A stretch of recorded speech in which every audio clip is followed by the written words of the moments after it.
అందరికీ నమస్కారం అండి.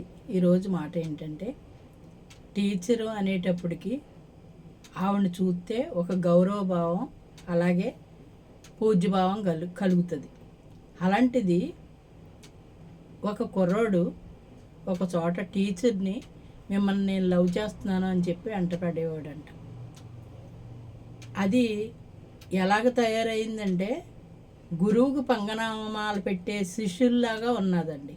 ఇదివరకు ఎప్పుడైనా సరే మాస్టర్ కానీ టీచర్లు కానీ రోడ్డు మీద కనిపించినా సరే చేతులు ఎత్తి నమస్కారం చేసేవారు, ఎంతో గౌరవభావంగా ఉండేవారు.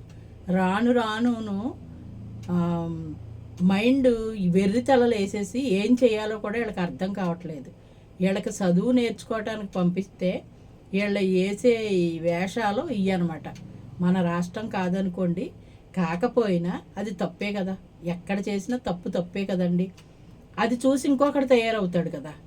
ఇప్పుడు మంచి చూసి నేర్చుకోవట్లేదండి, చెడు చూసి చెడు నేర్చుకుంటున్నారు.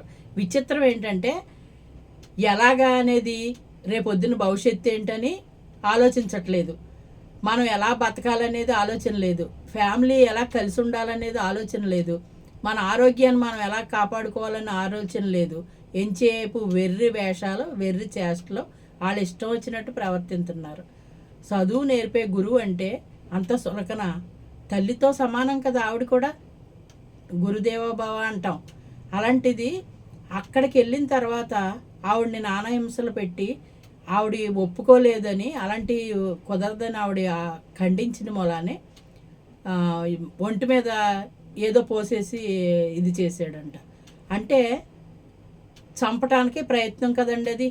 అంటే ఆవిడ ఇంకా మామూలుగా తిరగకూడదు, ఈడు వద్దన్నది కదా, అందుకని వీడు వయసు ఏంటి, ఈడేంటి, వీడి చదువేంటి, వీడి ప్రవర్తన ఏంటి. తల్లిదండ్రులు నేర్పించాలని అనుకుంటూ ఉంటామండి, కానండి స్నేహితుల వల్ల కొంత పాడైపోతూ ఉంటారు. ఇంట్లో ఉన్నప్పుడు బాగానే ఉంటున్నాడు కదా మన బిడ్డని మనం అనుకుంటాం, కానీ బయటికి వెళ్ళిన తర్వాత ఎలా ఉంటున్నాడో మనకు తెలీదు. బాగానే ఉంటున్నాడు, ఇంటికి వచ్చి నటించేవాళ్ళు కొంతమంది ఉంటారు. ఏమంటారు చెప్పండి? అలా రకంగా తయారైపోయారండి. ఒక్కొక్క రోజు ఒక్కొక్క వీడియో చూసినా, ఒక్కొక్క స్టోరీ చదివినా, పేపర్లు ఏదైనా చూసినా మనసు కదిలించే విషయాలే ఈ మధ్యకాలంలో జరుగుతున్నాయి. ప్రతిదీ కూడా అన్ని తప్పులే జరుగుతున్నాయి తప్ప ఒప్పులు జరగట్లా.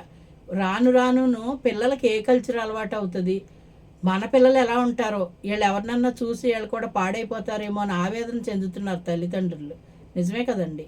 చదువు నేర్చుకుంటానికి స్కూల్కి వెళ్ళి టీచర్కి పాఠాలు వినటం మానేసి లవ్ పాఠాలు చెప్తాడు ఆవిడు కదండి. అది ఉన్మాదం కదా, మనిషిలోనూ ఉన్మాదం బయటపడతా ఉంటుంది అనమాట. ఆవిడ్ని మీద మరి యాసిడ్ పోసాడో పెట్రోల్ పోసాడో ఏదో పోసాడంట. ఏదైనా కానివ్వండి, గురుదేవోభవ, ఆచార్య దేవోభవ, తల్లిదండ్రులకి నమస్కారం అని మనం పెద్దల నుంచి మనకు వచ్చే ఆచారం అది. దాన్ని పాటించడం పక్కన పెట్టి స్కూల్కి వెళ్ళిన తర్వాత వాళ్ళకి రకరకాల పేర్లు పెట్టి టీచర్లని కొంతమంది అండి నేను చూస్తూ ఉంటాను, బండదే, బక్కదే, తెల్లదే, నల్లదే ఇలా మాట్లాడుతున్నారండి స్టూడెంట్స్. రోడ్డు మీదే కదా మా ఇల్లు, స్కూల్లో వదిలేటప్పుడు పోనీ ఏమన్నా పెద్ద పిల్లలు కూడా కాదు, వాళ్ళు 9th క్లాసు 8th క్లాసు చదివే పిల్లలు. ఆవిడ ఒకవేళ టీచర్ గారు ఏమన్నా పాఠం రాలేదు ఆవిడ కొట్టారే అనుకోండి, వీళ్ళు బయటకు వచ్చి మాట్లాడే విధానం అంటే అది బూతులు. ఆ రోడ్డు మీద వెళ్తా కూడా బూతులే. అంటే కల్చర్ ఉండే కొద్ది కలుషితం అయిపోతుంది. అది చాలా బాధ అనిపిస్తుందండి. ఇప్పుడు పెద్దోళ్ళుగాను అటువంటి చూడలేము, వినలేము. పిల్లలు దానికి అడ్జస్ట్ అవుతారో ఎవరో తర్వాత సంగతి, కానీ దాన్ని చూసి పాడవుతారేమో అని భయం మట్టుకు పట్టుకుంటుందండి ప్రతి వాళ్ళకి కూడా. నా దగ్గర అంటున్నారు కూడా, వీడి స్నేహితుడు అలాంటోడండి, వీడి స్నేహితుడు ఎలాంటోడండి, మా ఓడి గురించి భయం వేస్తుందండి అని చెప్పే తల్లులు ఉన్నారు. నిజమే కదండి. మంచి నేర్చుకోవటం మానేశారు, చెడు తొందరగా నేర్చుకుంటున్నారు. ఎంత తప్పో చూడండి.